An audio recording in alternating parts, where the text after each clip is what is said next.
So I heard that this video is calling out the Zenless Zone Zero community and EO very hard. A channel with 364 subscribers got 8,000 views on this video and only 100 dislikes, 400 likes, and I'm going to see whether this person is being fair or not. Let's get into it. Is EO's career over? Let's find out. Power creep? I don't know, she looks pretty hot to me. What do you guys think? Good one. Zenless Zone Zero. Identity Crisis the Gacha Game, Gooner Bait Paradise, and the Gacha Gaming manifestation of generation. It really is just porn, isn't it? Like, it really is. It's produced some of the best hentai imaginable. Sin. Since almost day one, ZZZ has never managed to stand on its own two legs. The constant identity crisis between narrative and gameplay, the constant comparisons to Wuthering Waves, and having to carry the cross of both Genshin Impact and Honkai Star Rail for simply having the name Hoyoverse. I mean, I'll be real. You cannot guilt people for being aware of how bad the company is. I know ZZZ always like to say, but we're a different game, Well, I'm sorry, bro. Like, the company itself has made so many shit fucking games. You know, like, there's only so many games that I want to play from Nintendo that make Pokemon, but by Game Freak, when they continue to fuck over their fans with Silver, Gold, well, Silver and Gold was good, but like fucking XY, Sword and Shield, they were all shit. Slapped onto it. Not too long ago, the ZZZ development team hosted a seemingly impromptu dev talk to push forward plans for their 2.0 content updates to keep players invested in the game.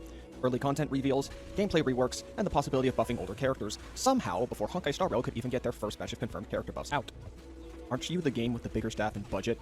What's taking you people so long? But just when things were starting to look like an upward trend for this crippled third child, the beatings continued following continual increases to endgame enemy HP inflation in response to the Power Creep post version 1. And it's also great where everybody's saying power creep isn't real, you're just bad. Yeah, they was like power creep doesn't exist, or HP increase doesn't exist, you're just bad. Which is like, bro, the developers themselves admitted there was a problem with our game. Why is the community making it so hard to have a truthful discussion? It's honestly kind of embarrassing. 1.4. And if that wasn't somehow enough, the hardcore... But then again, like, I feel like the Zenless Zone Zero community is like a lot smaller, but they're a lot more vicious. Like, they'll criticize anybody who criticizes their game vehemently, and they'll tell people that their reactions to their trailers aren't good enough, which is just like, the reactions don't need to be any sort of way. The point of reactions is to see genuine people's reactions. That's the point of reactions, not to... This isn't a cinematic event. It's a truthful enactment of what is reality to the content. Or ZZZ crowd has come out of the woodwork to defend this by telling everyone else that they just suck at the game. I can only assume because Hoyoverse are paying them to. Wait, they're doing it for free?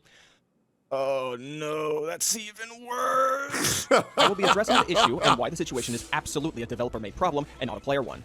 A lot of which has been conveniently funneled into and out of the mouth of EO, so I won't have to go far to find what I need to talk about. Oh, great. Yeah, we're talking about how EO is just a fucking idiot. Great. Yeah, I'm not gonna lie, bro. This guy has his head so far up his own ass, it's fucking embarrassing. And he loves the taste. He loves the taste of his own ass, because he's been up there for months, brother. Unlike my previous video covering Saint Tone Toss, I will not concern myself with it if my opinions or tone offends anyone in the slightest. This is a discussion concerning the future of a game I regularly play, not an open letter talking about someone's behavior. EO is just the loudest mouthpiece by which the elitist ZZZ crowd can be personified through. For sure. It's so embarrassing, bro. But then again, I guess Zenless Zone Zero finally has a me. So embarrassing. The fighting game player. Did you know that EO plays fighting games? Wow. Personally, to start everything off, we have to talk about the biggest misinformation about this game. That Zenless Zone Zero is a fighting game. It's just fucking not. Jesus Christ. This is a phrase parroted on the regular to justify the hardcore player's stance on the matter. And for EO, it's a necessary classification for him so he can use his past fighting game experience to validate his opinions as the correct opinion when speaking on this matter. Let me correct you there. His past failed fighting experience. I don't think EO has ever top forward or won any fighting game tournament in his whole life. So who cares? Am I going to call myself a swimmer because I got a gold medal for backstroke in Shenandoah County when I was in 3rd grade? No, I mean, EO is hanging on to accolades of which he never achieved at any age. And yeah, that's why he's currently praising a gacha game for being hardcore. 31st place out of 32? Yeah, the guy fucking sucks. He got a participation trophy at a fighting game tournament. I mean, it's just embarrassing. Why do they keep saying this? Because the developer said so 1 or 2 times. Now, say it with me all together now. Actions speak louder than words. And based on the actions of the ZZZ development team in what the design of Zenless Zone Zero is, it is not a fighting game. And even if it is, it's a really, really bad fighting game and has zero understanding of what a fighting game actually is. If you were to go into your internet search engine of choice and type in fighting game and were to look through the list, no result will match up even remotely close to what Zenless Zone Zero plays like as a video game. Not Street Fighter, not Tekken, not Marvel vs. Capcom, not Mortal Kombat, not Soul Calibur, not even Smash Brothers, not any of them. Fighting games are primarily designed around 1v1 encounters between characters from a massive roster that are balanced around common playstyle archetypes. The only fight that you have to do in Zenless Zone Zero is your head against the fucking keyboard or your head against the fucking wall when you talk to this stupid-ass community where they constantly tell you that the game has no issues, even though the devs themselves said the game is failing on every single fault and we need to fix everything. And scaled in power to be as equally matched as possible without becoming too homogeneous. Counterpicks not included. You get a lot of mileage out of kit functionality through unconventional button input mechanics such as half circle forward or quarter circle, I hope I'm getting those right, and there is always PvP functionality. Zenless Zone Zero does not have any of that. Its roster of characters can be as restricted and poorly scaled, or plentiful and still poorly scaled, but at least it's in your favor, based on the RNG of the player's gacha pulls, drive disc luck, and daily account management. I cannot go into a select screen, pick the Thanatos ethereal enemy as my avatar, and win by stalling out the timer with an HP advantage like I'm a Sonic main in a Smash Ultimate tournament. Conversely, the AI cannot pick Miyabi and make me wish I grew up playing with Barbie dolls instead of video games. I cannot challenge any real-world players, I cannot use a wide variety of combos and situational moves as there is only 4 or 5 buttons or so to press, and we will never see a balance patch to prop up low-tier, low-pick rated characters. The alleged character buff coming soon does not count unless it becomes a regularly occurring process. Otherwise, it's just a knee-jerk reaction, like the situation with Zhongli in Genshin Impact. However, if you were to go in and type in hack-and-slash games, you will find a list much more mechanically appropriate to ZZZ. Absolutely. Devil May Cry, Nier Automata, Bayonetta. I can't believe we even have to talk about this. Like, people, I can't believe that people just don't fucking know this. If anybody actually thinks this shit's a fighting game, they're just a moron. God of War, so on and so forth. Why is this guy so mad? Because EO parades himself around like he's the god of ZZZ and he's the god of fighting games, even though he's never had a single accolade in his entire life. It's embarrassing as shit. And the guy, like, dude, even talking to that guy is like slamming your head through a cement block. It just doesn't feel good, bro. It's insane. Fourth, hack-and-slash games are primarily single-player PvE instanced encounters with varying degrees of combo depth, but never on the same level as fighting games, and focuses more so on reflexes and unique mob mechanics. Oftentimes, the enjoyment comes from the sheer spectacle and visual experience rather than pulling off some insane 20-plus combo, though it is still possible depending on the hack-and-slash game, and wondering why you still haven't learned how to drive at age 33. Add on to that any number of smaller pieces of gameplay to brains, such as minigames, exploration, environmental puzzles, or, heaven forbid, platforming. I have no personal experience with platforming in character action hack and slash games, but I've heard old God of War platforming was atrocious. Now, which genre does Zenless Zone Zero sound closer to based off of my descriptions? Yes, I thought so too. The hack and slash. Bro, all you do is bully this dude to your audience. What for? Bad takes? Well, yeah, obviously bad takes deserve to be bullied for, but also I want to correct you. All I did was prop that guy's channel up for well over a year until he threatened to leak my fucking DMs in a Discord server, which is fucking scummy as shit. So yeah, and he's also just a fucking moron. So yeah, am I going to make fun of the lolcow? Absolutely. Want to know why? Because it's funny. Genre. So, you may now kindly take back all your fighting game rhetoric and stop using it on people before I report you in violation of the 8th Amendment to the Constitution for cruel and unusual punishment. This is a joke. Relax. Okay. I'm going to quickly go over this next point and then move on. The point that the... I'm glad he clarified it was a joke. Mr. Pokey in Box might not have got that. HP inflation is a direct result to the decibel changes. This response would only justify the HP inflation from version 1.3 to 1.4. You know, the relevant patch that the decibel changes were made in. At this point, you're just using the decibel changes as a scapegoat to avoid answering the question at hand. We are at 1.7 now. Stop using this as an excuse. Unless the gameplay system changes referred to in the 2.0 dev talk will have massive changes on combat balance going forward, there is no excuse for the HP inflation. And even if that was the reason, it was still a bad decision to raise the HP right now when we don't have those gameplay changes in our hands. Oh, and yeah, only absolutely, further continues 100%. to damage the reputation that the game is trying to rebuild over and over and over again. Don't worry, man. When they release the new banner unit, Yi Zhuan, or whatever the fuck her name is, she's gonna power creep Miyabi. Yeah, she's gonna be 3 times stronger than Miyabi.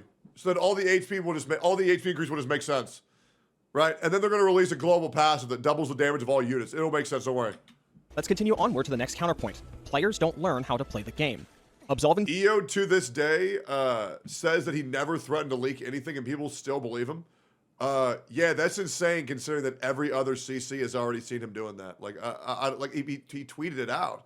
the ZCZ team of any wrongdoing and putting all responsibility on the player.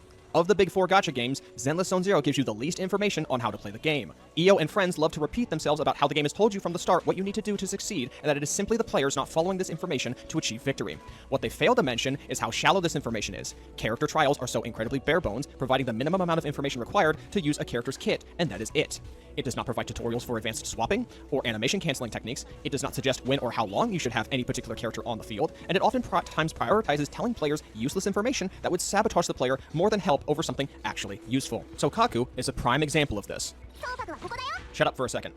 One of the ways Sokaku can transfer her damage buff to the swapped-in teammate is by holding the You want to know why the situation with EO is just so fucking frustrating? Is because he did it. He knows he did it. Every other creator in the space knows he did it. We all saw that he did it. That's the reason why the creator Discord server was fucking deleted. Because he fucking did it. Everybody saw that. And then I go to talk to him about it like a man. He denies it up and down, even though everybody will tell him that he fucking did it. And he's going to put it on me to go find the screenshots of where he did it. And it's like, brother, what does that do? Right? Because it's either you're a liar or you're just incompetent. So why would I want to deal with a person like that at all? I'd rather him just live in delusion, but there's probably a reason that nobody fucking does anything with the fucking guy. EX special input immediately after an assist follow-up, at which It's like, yeah, I'll only take accountability if you prove that I was wrong. It's like, bro, do you have like dementia? Do you not remember tweeting that? It was very easy. It was the tweet where people were saying, dude, it feels like all this drama is manufactured and all these content creators are just planning to do all this fucking drama nonstop.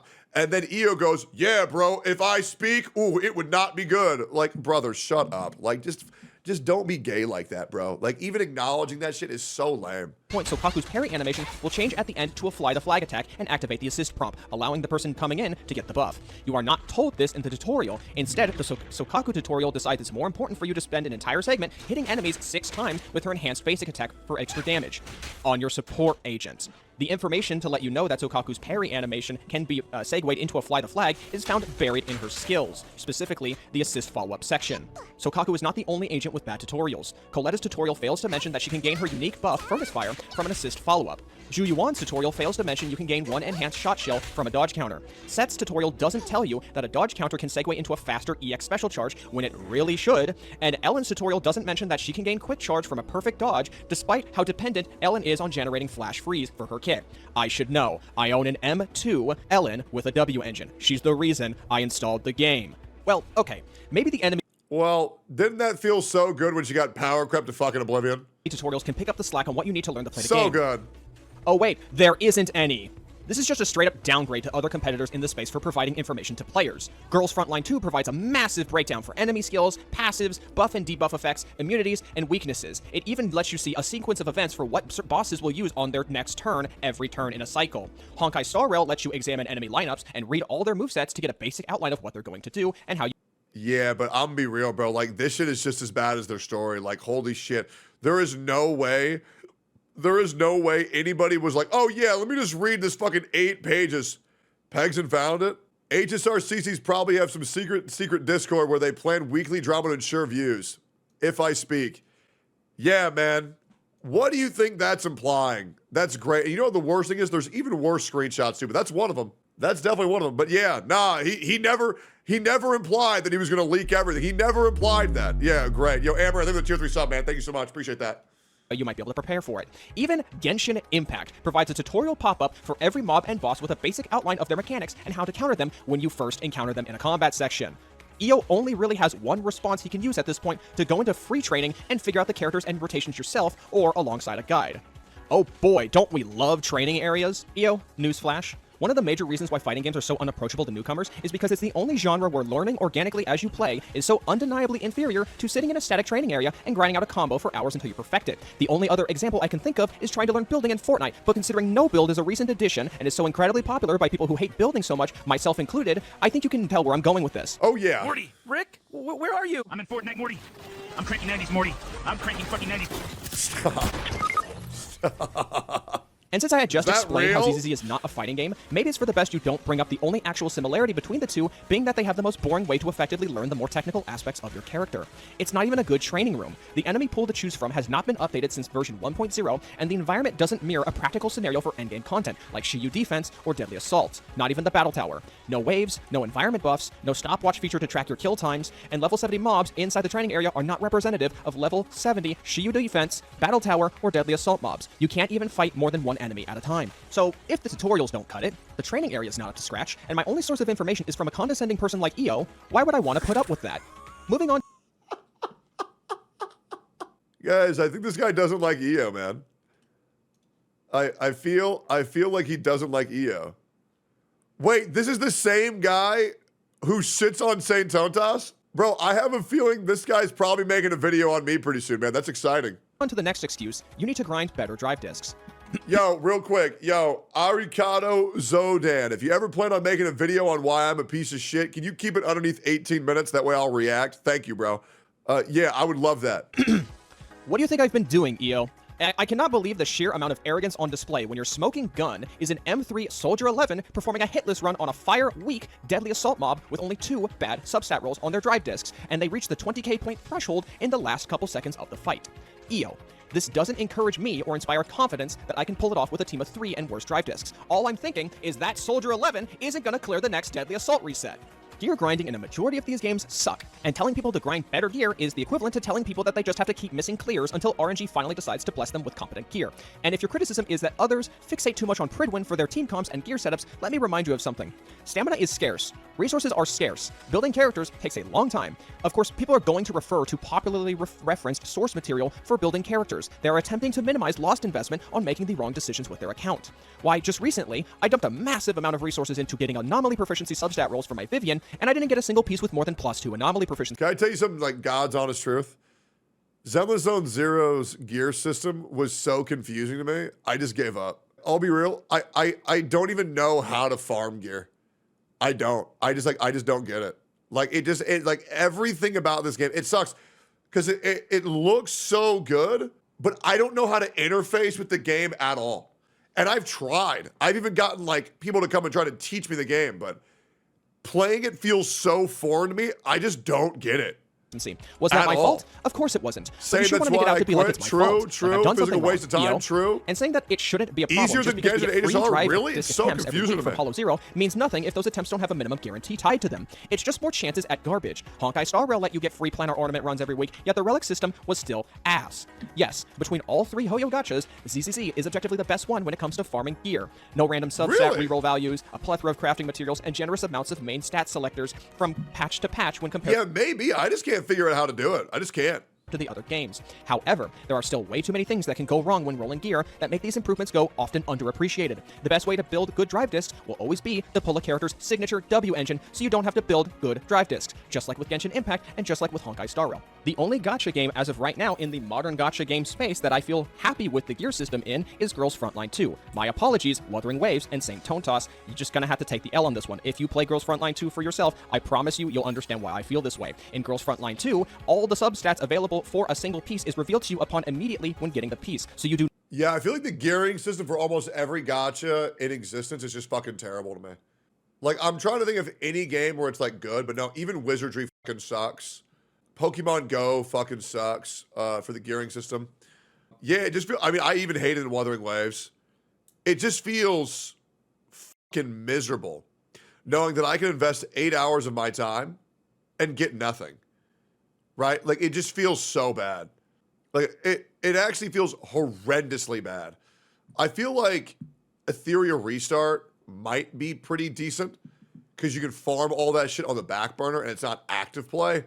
But, like, man, it does not feel good knowing that, like, you can spend 20 hours on grinding a game and there might be a chance you don't. Like, you don't get something good. Like, Honkai Star Rails was pretty all right. I preferred Honkai Star Rails a lot more than I preferred Genshin's. But then they have this fucking gay-ass 50-50 system where they put one piece that you do want, or one set that you do want, and one set that you don't want. So that way 50% of the pre-existing pieces that you're already getting are never going to be usable. I really hope there's a new gacha where it doesn't feel that terrible. Do not have to level it up 1 or 2 times. It's designed for player retention. Well, it feels more like player detention because I feel like I'm getting punished by just playing the game. To figure out if it has everything you want on it. From there, it is relatively cheap to level up, and you just have to level it up once with a handful of maybe 6 to 9 purple rarity for a gold rarity piece. From there, it rolls every single substat immediately between a value of 10% and 200%. If you are not happy with the values it initially pulls, you can re-roll for the exact same resource and money cost an infinite number of times without a ramping resource cost. So theoretically, you can re-roll the same piece until it gets the stats you want without having to throw it away because it all rolls on flat defense. And not even just that, in a recent patch for Girls Frontline 2, in the global version, they introduced an item in CN known as the Fire Chip, or at least we refer to it as the Fire Chip, where you can permanently increase. Yeah, I'll be real. I love Girls Frontline 2. The only reason why I stopped playing is I didn't get enough viewers while I played it. Just to be completely honest. Like, I thought Girls Frontline 2 was so good. Yeah, I just didn't get enough viewers. And I wasn't willing to sacrifice my career to play a game. I'm just not. You know, it's the same thing for like pretty much any game. Like, if a game is going to destroy my career, I'm just not going to play it. Now, if it's like going to stagnate my career, that's fine. Like, Claire Obscure will stagnate my career, but I don't care because I love it. And it's not like a long-term game, and I'll eventually be able to beat it. But for these gacha games where it's like, there's no way to beat these games you play forever, yeah, f that. Or like Cookie Run Kingdom. I fucked my career for like 3 months over because it was that good, but yeah. The base value of an attachment's substat until it hits its cap, and then from there, any further chips added will permanently increase the upgraded value until it hits the maximum of 200. So, theoretically, with enough time given, and if you're dedicated enough and you gather enough of these chips... Is that what happened to Dredge? No, Dredge was honestly good viewership, but the chat died, so I was like, fuck it, I ain't gonna play it. Who cares? You can max out every single substat on every single attachment on one character, or even more characters, as many characters as you want, as long as you actually continue seems to really play and good. regularly keep up in Girls Frontline 2. Yeah, this gear system seems amazing for Girls Frontline. As good as that. I apologize once again to St. Tone Toss. Now that the GFL2 glazing is out of the way, I would like to remind everyone, in an attempt to strawman people complaining, EO used an example of a struggling player who was attempting to use a Caesar, Trigger, and Xingyi team who chose not to play events when they were running for the free W engines and actively refuses to play Hollow Zero every week. This is your champion. I really hope you have a plan B. The last counterpoint I want to address is this, that the HP inflation is an intended design decision to gradually raise the game's difficulty over time, and players... EO wants people to see him as a guy who's good at the game so fucking bad, it's so desperate. Skill should be constantly improving to meet that challenge. First of all, this makes no sense for anyone coming into the game late into its life cycle, as the Shiyu defense rotations will be so high in HP inflation by then that they will never be able to catch up. This argument would only work if older Shiyu defense rotations remained permanent after a new one comes out, but that is not the case right now. Secondly, if you have ever taken a physical course during PE class or high school, which everyone did, hold on, let me cook for a second, hold on, you would know this very common phrase. Use it or lose it. Be it physical or mental conditioning, if you do not keep up with a specific activity consistently enough, you will lose your ability to perform it as effectively as you did at the height of your performance. Endgame content usually takes less than an hour to complete and only refreshes at most on a bi-weekly basis. Otherwise, the majority of content in every given patch is low difficulty combat encounters focused more so on providing gimmicks than actual challenges. Or non-combat focused events where no conventional game knowledge is being used. I'm sure your Kara canceling is really helping you out when you're making bouquets for Vivian. Y'all remember when EO pretended that he knew what the words meant from fighting games and misused them on Zenless Zone Zero at an attempt to sound intellectual?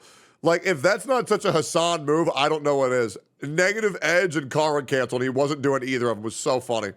Without substantial content or incentives for players to continually keep their skills sharp, they will... I don't think he ever apologized for that either. That's what's so funny. ...inevitably stagnate or even decline in ability as the game continues to get harder and harder. Gacha games are not traditional games. They are not meant to be played for more than 10 minutes a day outside of major content patches and updates. Dude, I play gachas the way that they're designed to be played, and then I get called a tourist 24/7.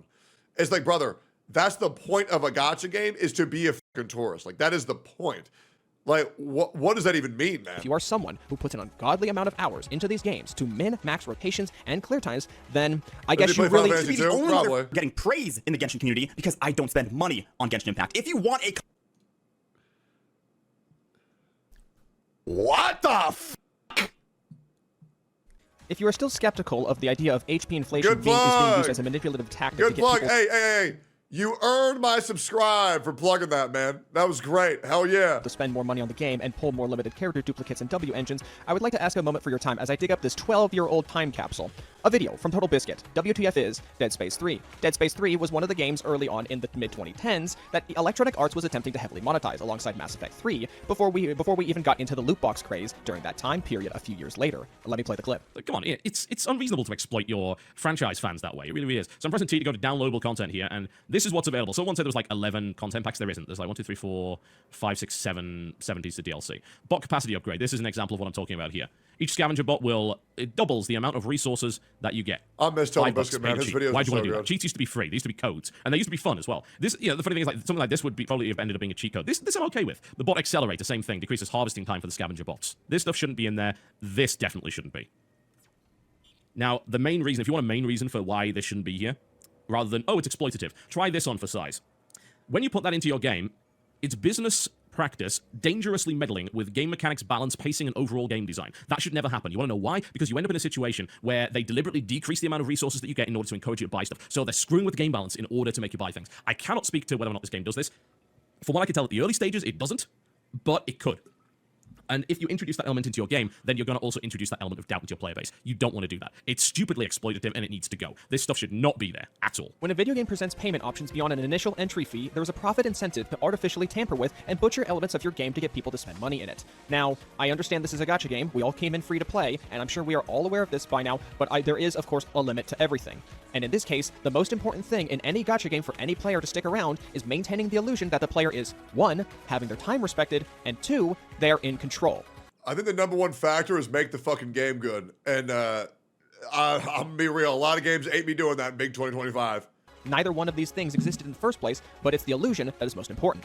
If a player feels their time is being wasted or their effort is meaningless, they will be less motivated to stick around with the game. Of course, they can go down the route of diving deeper into the technical side of the game's mechanics. That's like where I got really, like, I guess, disappointed with gacha gaming's gearing system.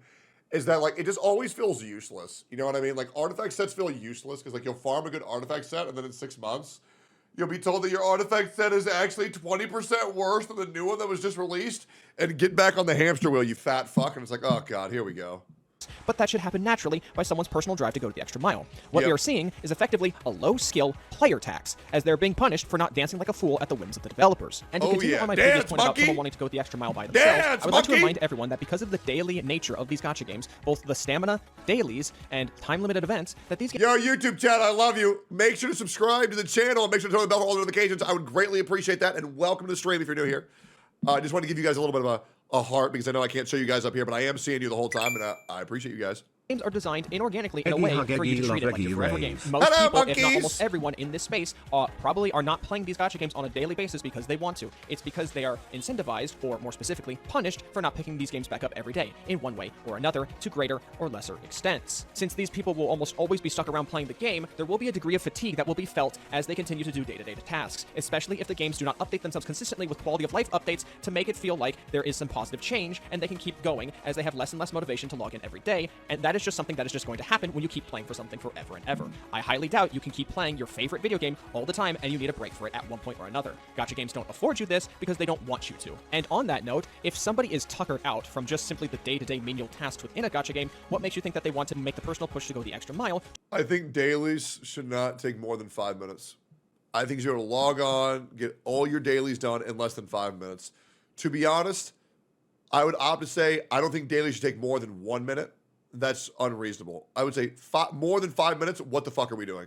To really learn this stuff. More likely what's going to happen is that fatigue is just going to be further compounded by the fact that they can't clear the content that they are forced to do bi-weekly, at which point that will be one more straw on the camel's back until it eventually breaks. And if you're one of those who is attempting to make an appeal to triviality by saying that they are missing out on just a small amount of polychromes, don't even try it. If it's not such a big deal, then why are you the one making a big deal out of it in the first place? Because people want the polychrome for themselves. True. Every little bit is incredibly important, especially for a free-to-play player, but I would actually make the argument that it's more so like the mid-spenders, or the ones who are quite comfortable putting a little bit of money down, because if they feel compelled to purchase additional currency packs to make up for losses in one way or another, be that they cannot clear endgame content or they lose a 50-50, it is in their best interest from a resource point to buy the most expensive pack, rather than getting a worse return investment on the lower value packs, assuming of course it's within their budget. So, with that in mind, it might be a good idea to consider the possibility that on the average situation, if someone can comfortably afford spending money in this game, they're probably going to go for the best value, which would in this case be the $100 pack, or the currency equivalent to the $100 pack based on your country. If I were to provide a solution to this situation in general, I would just argue changing up the reward systems for endgame content entirely across most, if not all, of these games. Specifically, I would just suggest to front-load the premium currency, similarly to what we already have with the Deadly Assault mode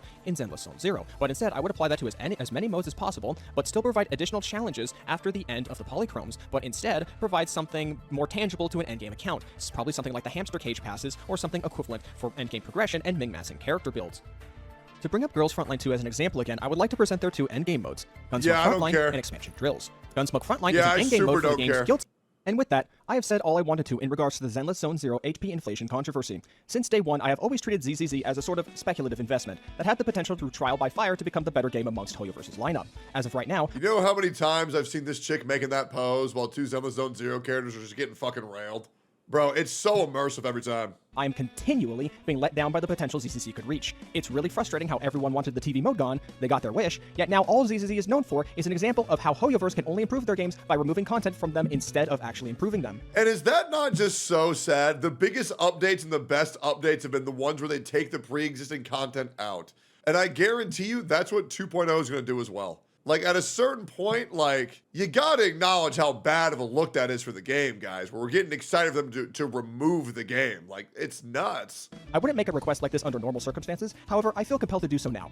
If you agreed with my takes up to this point, I would ask that you share this video and raise awareness of the situation. Not subscribing, not liking, I want you to share this video. Of course, the former two can also spread the video out if the machine overlord that is YouTube's algorithm smiles upon my fledgling channel. As I said in my previous video about St. Totas, I would rather be called out for supporting ZZZ and the ever-seemingly stagnant company that is Hoyoverse, rather than have hardcore players like EO drag what dignity I have left playing this game through the mud. But until then, this has been a long video, and I'm clocking out.